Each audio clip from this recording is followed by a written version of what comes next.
Welcome to Mindshift. I'm Brandon, and today is another Saturday Short. This is our 8th Saturday Short. Can't believe we've been doing it for 2 months already. So thank you to everyone who has been an early part of this, who has subscribed and shared and liked and commented and reached out, etc. It's all very appreciated. So the goal of the Saturday Short is simple. It's ideally to be closer to 10 minutes than most of my other videos, to look at a clip that was sent in by one of you and give a quick reaction to it and kind of open it up to the comments as a little food for thought before our longer Sunday video. The Sunday videos are usually more instructional or topical, like how to come out as an atheist that we recently did, or the topic of hell. Then on Tuesdays, we have usually closer to 20-minute videos, and those are going to be our Tuesday takedowns, where we're taking down an idea, a bad argument, a logical fallacy, an irrational thought, etc. And then, of course, our newest series, A Secular Bible Study, which I hope you have been checking out. But what are we doing today? We're talking about faith and reason, and we're going to do so by first playing a clip by Capturing Christianity, and then we'll discuss. So let's play that clip. I'm going to share something with you that may just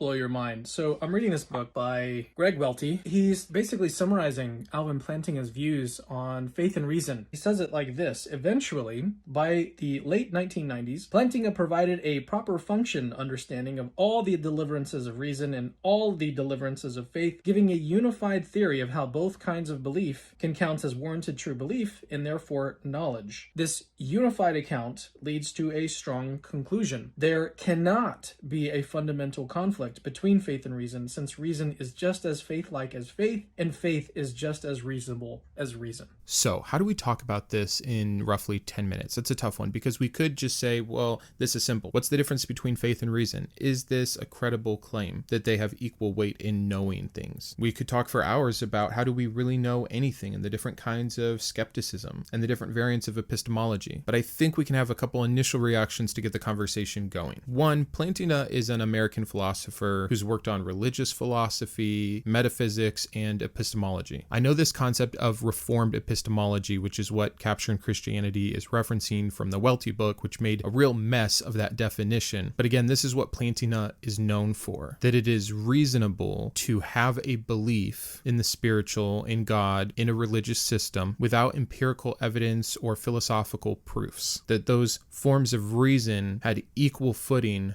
with faith as this other way of knowing. And what I think is interesting to note is I don't feel that the claim that Plantinga is making is actually faith is as good as reason. I think he's saying reason is as bad as faith. And thus, you can use either one to arguably have a rational and justified view of God or belief in God. The reason that people like Plantinga believe that reason is so weak and that thus faith is as equally strong, in my understanding, comes from a few problems. One is the problem of induction. The problem of induction is trying to use historical events, no matter how large the data set. So for as much as we understand the theory of gravity, and as much proof as we have that the gravitational pull has been constant, and every single time you've ever done anything, thrown a ball, jumped, sat down in a chair, gravity has always worked the same. We should be able to, in terms of how we know things, say that we know this effect of gravity is going to continue. And we don't just act like we know this, we believe like we know this. When you go for a run, you're expecting gravity to continue to work in a consistent fashion. When you jump to grab something, you expect you're not just going to float into space. We make decisions off of this like we really believe it. But because of the inherent flaw in inductive reasoning, that it cannot guarantee future results, that there's no reason to say that if I jump out the window next time, I'm going to actually float up into space instead of fall down to the earth. We have every reason to believe it will work that way. But in terms of whatever true knowledge is, absolute knowledge, this problem of induction gets in the way. And it's not just this, it's other things, right? You famously have the Cartesian Skepticism, which is kind of the old adage by Rene Descartes that I think, therefore I am. Like the only thing we can know is that we exist. This is the problem of other minds, right? Like what if it's just me? What if I'm just a brain in a vat and I'm hallucinating this entire experience? I can't know that my wife is having an individual conscious experience. I can't know that.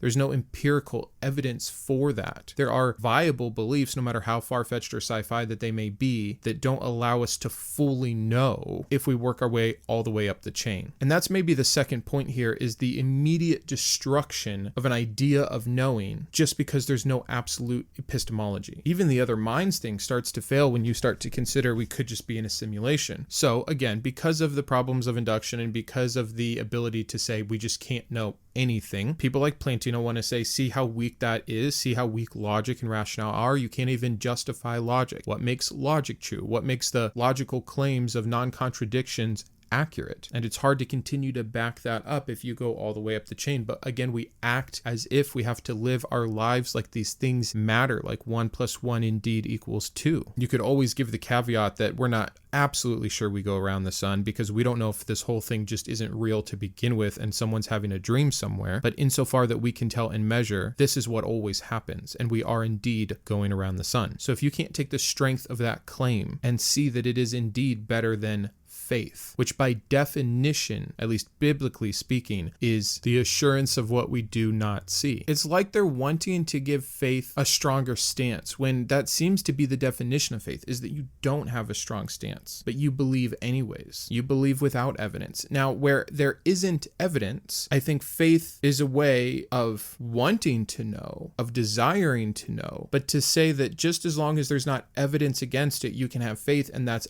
as good, that's another form of knowledge, that's not true. You know, a lot of people, when this kind of conversation comes up, they point to something highly fictitious like the tooth fairy or Santa or whatever, and they would make the argument against that last statement that no, faith is not as reasonable as reason, because just because I have faith the tooth fairy exists doesn't mean there's any evidence that she exists. And we can go further. We can take something we know doesn't exist. I know I have one dog. I know that I don't have two. It's reasonable for me to know that I have one. I can use logic. I had two, one died, now I have one. There's just one dog. I've inspected my house and I only have one dog. I looked at the receipts for how much food I've been buying and it's enough to only support one dog. Now, can I just have faith that I have two dogs and that's as reasonable an understanding? And some would try to poke a hole in that and say that's not this claim here. I think that's exactly this claim. But I'm going to show you two other ways that you can interpret this. The second way is not to compare it to something that's not true. It's to compare it to the same true thing. I have faith I have one dog. I don't need faith because I already have all this evidence that allows me to actually know. Faith is what we do when we can't know something. And it's just a gap filler. It's a pretending to know. And it's doing so by definition off of a lack or no evidence whatsoever. They're just mutually exclusive. I really don't understand the claim. I don't see how this is that bomb drop, that, well, your head's going to explode here. That third way might be to say that, okay, if we didn't have all that evidence, you can't really know that there hasn't been a second dog that's always in a different spot of your house than you've looked. So you're taking it on faith that you only have one dog because nothing can truly be proven. All those issues we talked about before, if you're going to run it all the way up the chain. And thus my faith that I have just one dog is equally as strong. And thus when people don't have enough evidence or the time or the aptitude for the supposed empirical evidence of Jesus Christ or the philosophical provings of theism, then faith is enough to know, because faith is just as reasonable as reason, since reason isn't all that reasonable at all. Long story short, I believe that what a lot of intellectual or philosophical Christians like to do is point to the usefulness of faith as some kind of a knowledge system, that as long as it is not excluding what is reasonably true, then faith is actually an allowance to know more. Problem is that more is always in this gap.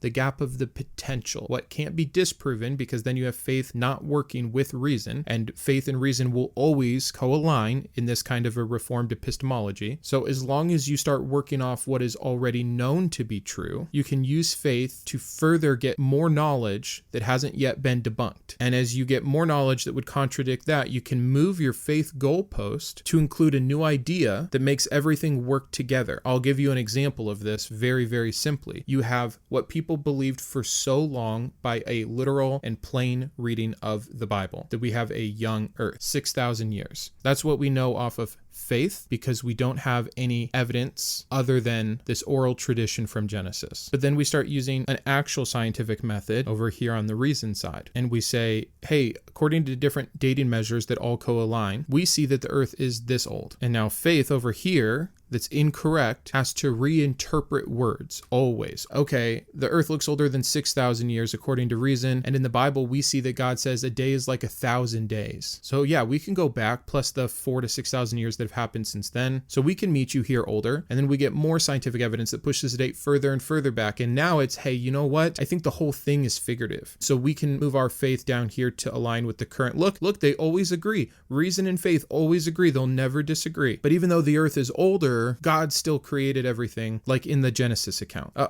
Natural selection, theory of evolution, and people like Plantinga are the ones still trying to marry that, still trying to fill that gap. With the explanation that, yep, evolution is obviously true, then we can say that God wound up the clock and started evolution on a 4.5 billion year old earth, despite the fact that we started way back here with faith knowing that the Bible was true and that the Bible says the earth is 6,000 years old and that God made animals straight away. Nope, we've had to continue to move so we can align, and that's why faith never loses, because it's always just trying to predict or hope for the next thing that hasn't been disproved yet. Thank you for watching. Let me know your thoughts. I'm going to shut up, but I think that this relationship between faith and reason is fascinating. I think that the claims of trying to make them unified is fascinating. Sometimes they will align and sometimes they won't. We can't use them both in the exact same fashion then for the exact same claims. Plantinga falls short. This is wishful thinking. Thanks for watching. Have a wonderful Saturday, and we'll see you tomorrow for a brand new video. Until then, keep thinking.